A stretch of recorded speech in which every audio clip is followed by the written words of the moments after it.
Washington. During its search for a new Postmaster General, the U.S. Postal Service Board of Governors was presented with 53 candidates screened by an outside company. Not on the list, Louis DeJoy, who ultimately got the job. Instead, in what Democrats call a breach of protocol and blatant cronyism, DeJoy's name was added as a contender by the board member leading the search, John Barger. He was acting on behalf of the board's chairman, Robert "Mike" Duncan, a former Republican National Committee chairman who knew DeJoy and his wife through work on a White House advisory group.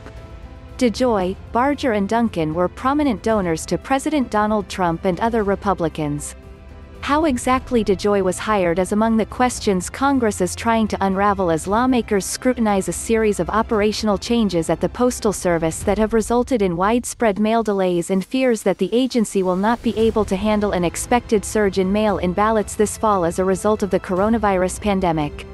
Democrats say they also want to learn more about the role of Treasury Secretary Steve Mnuchin, who met with Duncan and other Republicans on the agency's board while the selection of the new Postmaster General was underway. The Trump administration denies any impropriety in the selection of DeJoy, a former supply chain CEO who is the first Postmaster General in nearly 2 decades not to be a career postal employee. Mnuchin has said he had no involvement, though his heightened interest in the Postal Service has raised questions given Trump's focus on mail-in voting. The Associated Press reviewed hundreds of pages of records related to DeJoy, revealing a driven businessman who turned his father's trucking company into a national logistics operator, clashed with labor unions and forged political connections that eased his path into lucrative government contracting. His prolific giving to organizations and GOP candidates, including $1.2 million to Trump, has also drawn a spotlight to the transactional appearance of some of his contributions. His wife, Aldona Wos, is a prominent donor as well, and has been nominated by Trump to serve as ambassador to Canada. Her nomination is pending.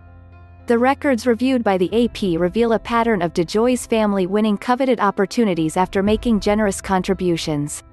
In one instance, DeJoy's son, Andrew, secured a slot on Duke University's tennis team in 2014 while his parents wrote a series of large checks to the school's athletic department. The team was ranked 14th in the nation by the Intercollegiate Tennis Association and drew a host of top national and international prospects. But Andrew DeJoy was not one of them when he joined as a walk-on freshman months after the season started.